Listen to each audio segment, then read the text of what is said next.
Dah rupa abang adik. Itulah. Macam mana kan? Kita dah macam adik-beradik, lepas tu tiba-tiba kahwin. Macam awkward juga. Kahwin. Okey lagi. Okey lagi. Komen je saya baca. Komen je. Nak macam mana? Nak kita orang macam mana?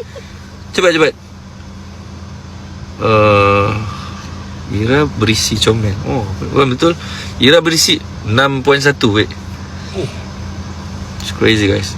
Kahwin, lepas tu cerai. Kahwin, lepas tu cerai. Ni dia. Ni.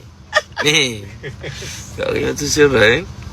Okay, ada story juga kan. Nice juga untuk 2026. Betul. 2026 kita. Ya bang. 2026. Ya. Kita 2026. Oh my god.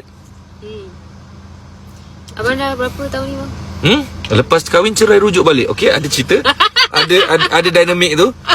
Nice. Good story.